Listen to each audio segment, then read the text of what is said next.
Hey guys, welcome back to another video. Today I will be doing my 2022 gubernatorial predictions as of July 17th, 2021. Earlier today I did a video on me taking the political compass test, so if you guys haven't seen it, I will link the video at the end of this video. But anyway guys, if you haven't, please subscribe to my channel. My channel we're growing now and we're at 40 subscribers. We hope to get to 50 by the end of this month. And yeah, let's get to it and let's get into it.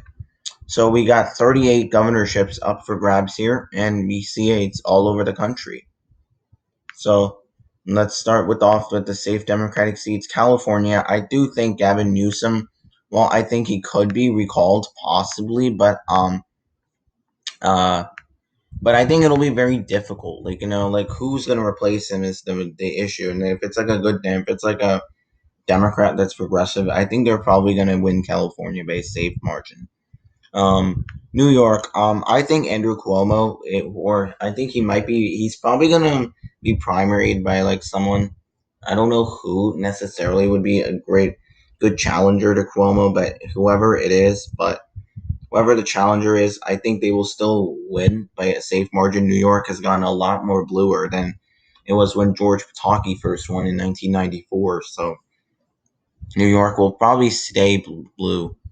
Um, and New Jersey, I think that'll be safe. All polling has showed Murphy's going to comfortably win against Jack Ciattarelli. I don't really see any polling then that will indicate that the race is going to get any closer. And Hawaii, I think is going to be safe. Well, the next governor will win by a very astounding margin. I think like Tulsi Gabbard could be a good candidate for governor. And Illinois, I think J.B. Pritzker, when he signed that Asian heritage teaching into law, I think he's going to do better with Asian voters. And um, I think that's all I see for Democratic governors. I think that's all the safe seats. For Republicans, Idaho, Wyoming, South Dakota, probably, maybe not. Nebraska, I think, will be a safe hold. Oklahoma, Arkansas, Tennessee, Alabama. I think that's all I see. I think Massachusetts, Vermont, they're going to be safe Republican. New Hampshire, I'll get to in like a little bit, but those will be safe Republican, and I think that's really all I see for being safe Republican. Now on the life or likely D states, definitely I do think Minnesota will be likely D. It depends on who Tim Walz gets, but I think with the incumbency factor, Tim Walz will probably win by a likely margin. Rhode Island, I think, will be a likely margin for Daniel McKee, who's just now the new governor of Rhode Island after their incumbent governor Gina Raimondo left to get a job in the Biden administration. So I think she'll win by a likely margin. Daniel McKee's probably going to win by a likely margin. See Connecticut as a likely margin for Ned Lamont. Ned Lamont, he's not been that guy popular, especially they're succeeding a very unpopular governor, Daniel Malloy. So Ned Lamont isn't that popular of a guy, but I think he is a stronger candidate than Daniel Malloy. So I think that's why Ned Lamont, plus with the incumbency factor, he's gonna probably win by like 5 or 6. Oregon, I could see that being likely with no incumbent. I think it'll be a little bit more competitive, but I don't think Oregon's going to be really that competitive either.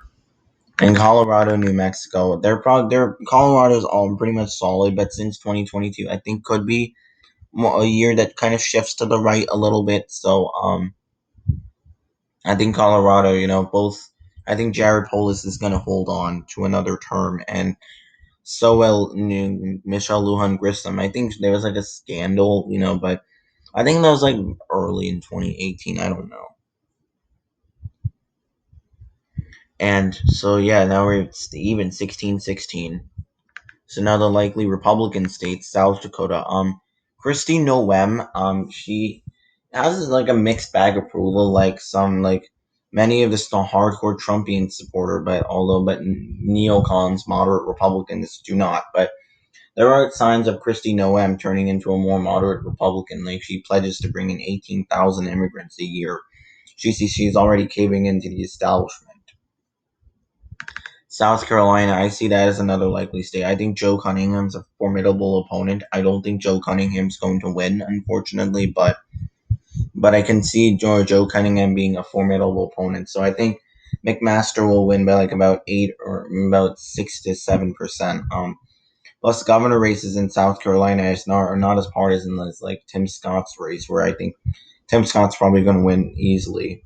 But McMaster isn't that popular of a guy either in South Carolina. But South Carolina still being a Republican state, I think still McMaster will hold on. Oh, and I forgot Maine will be likely margin for Janet Mills. And I do think Ohio would be likely margin. It depends on who wins the primary. Like right now, like DeWine's getting destroyed in the primary by Jim Renacki, then by Jim Renacci. He is getting destroyed. Actually, maybe not, because a strong primary from Jim Renacci does weaken the incumbency factor. So I think I really see those as the two only likely states for the Republican Party. And Texas, I think, would be a likely margin for Greg Abbott. I don't think Greg Abbott's going to win by like 12 or double digits because of the way he handled the power grid this time. I think voters could remember that and how he wants to like build a quote wall for Texas and his own funding. And plus, you can see in Texas, there's a lot of political turmoil there too, where you had some Democrats fleeing the state to block the Republican majority. So, um, that you see a lot of political turmoil in the state. Now, the lean states for the Democrats, I would put in Virginia as lean. I think Glenn Youngkin's a good candidate, although I think he did chicken out of the first debate. But I don't know if that's going to be taken very, very seriously. But I think Glenn Youngkin being a stronger candidate. I think like McAuliffe will likely win by like 4 or 5. But Virginia has a tendency to get close in governor races. Like the last time a Republicans actually won the governorship was like in 2009, like in a referendum against Obama, and then the lead up to the 2010 midterms. And I think I also would say probably Maryland. I think this will be like the first flip. Right now because of no incumbent, I think Maryland could be competitive, but I think like there are some good Republican candidates. Like I think Michael Steele might run, so I think Michael Steele could do a little better in Maryland. Oops, guys, I actually forgot to put Florida as like the margin. I think Ron DeSantis is easily going to win there. Like he's not going to really have any difficulty winning in the state of Florida. He's very popular, although I think things can change within a year from today. Things can change, but currently, as it seems right now, it seems like Ron DeSantis is pretty much set, to win another term as governor, and then the Democrats' next best shot will be in 2026. Also, if you look at the Democratic field, like Charlie Crist and Nikki Fried, I would say Nikki Fried's better of a candidate, but I don't think Fried is that great of a candidate either. I think Anna Eskamani would have been a better candidate, but she unfortunately declined to run. I think she's a great model of what progressives like me want. Now onto the lean R states. I think Nevada will also be a likely margin for Steve Sisolak. Although Nevadans are a little angry at him, but again, Nevada's a close, typically competitive, but typically leans Democratic. It typically goes to the Democrats. And I do see Wisconsin being a lean margin for Tony Evers.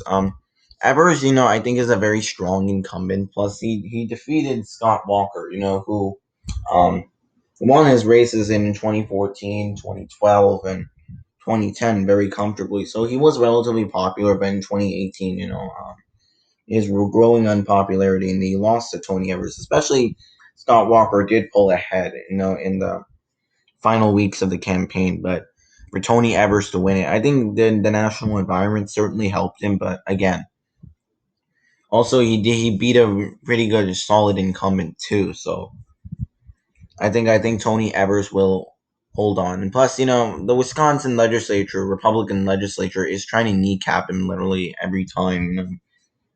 So I think he's trying to do his best to work. Michigan, I think Michigan is going to be an interesting story. Like, so many people are like mad at what Gretchen Whitmer did, like going on a bar or something. I'm not sure about the bar controversy. You can go ask Red Eagle, guys.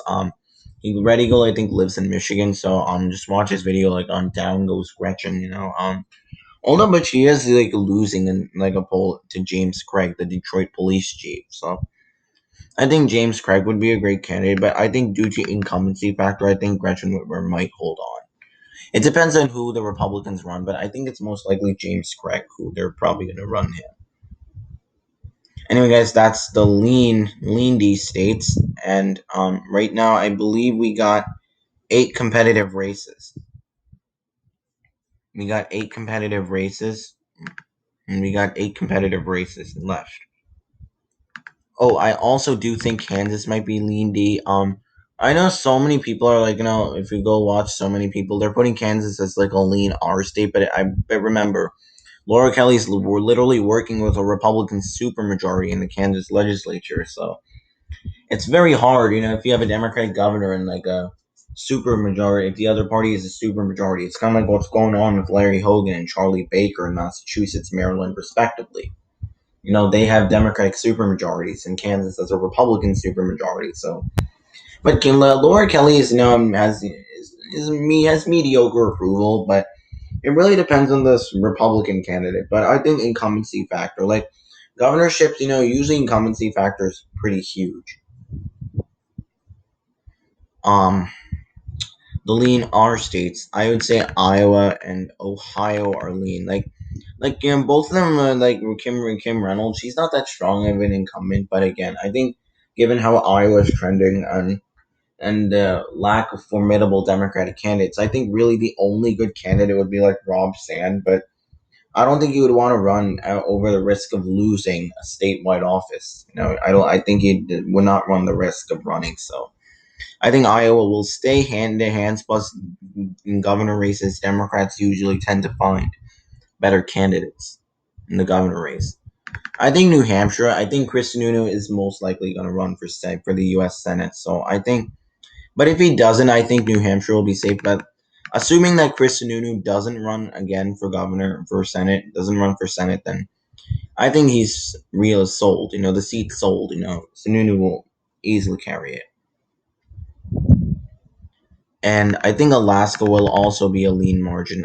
There's a lot of Mike Dunleavy's getting very unpopular in Alaska. I think they're even trying to recall the guy too. So if the recall is made, even if they don't recall him, but the voters are pretty mad at him, for what he's done to the state education funding too.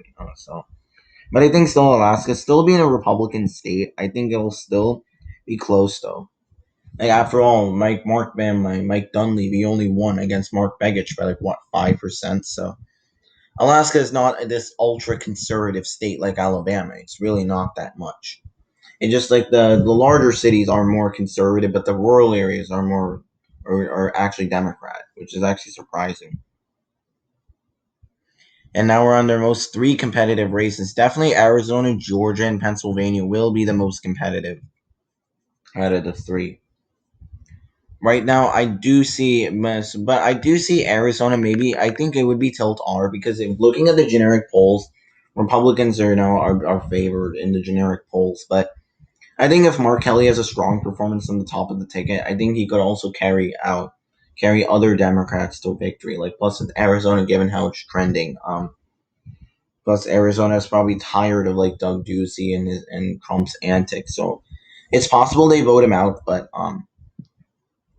uh it's possible they voted him for a Democrat governor, but at the same time, I think because of Republicans leading in the generic polls, I think they will hold on, and I think Pennsylvania will also be maybe very close. But I think it'll be very narrow because Tom Wolf, he a popular incumbent, he has to retire. He's term limited, so can't run for a third term in Pennsylvania. Although he can run again in 2026, but he just can't run for like more than two consecutive terms. So,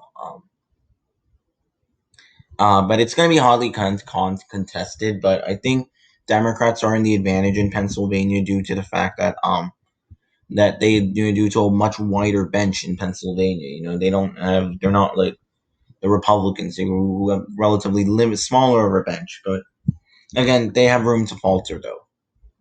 And our last final race is Georgia. I think Georgia is going to be the most competitive race in 2022. You have Kemp, who I won't say is unpopular relatively, but like not as unpopular as he was in like the 2020. But definitely, you know, when Kemp has very bad blood with Trump. You know, like Trump is like lambasting Brian Kemp for like certifying the 16 electors for the Democrats in Georgia, even though lawfully and that his legal duty to do it.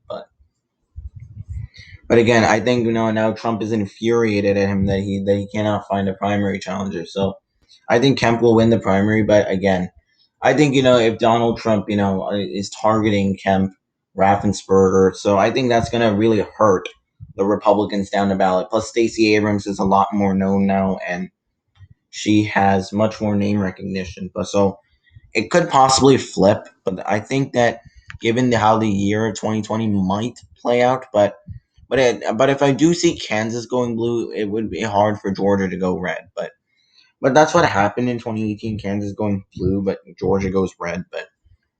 But I think maybe due to low Republican turnout for Kemp, I think Georgia might be a flip. But although right now, but again, guys, don't hold me. This is just a prediction, and if you guys don't like it, you can just give it a thumbs down.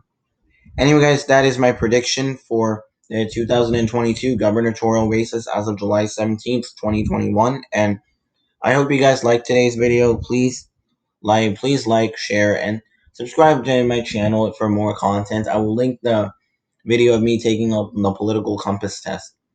Anyway, guys, and I hope you guys enjoyed the video, and I will see you guys all in the next video. Political predictions out.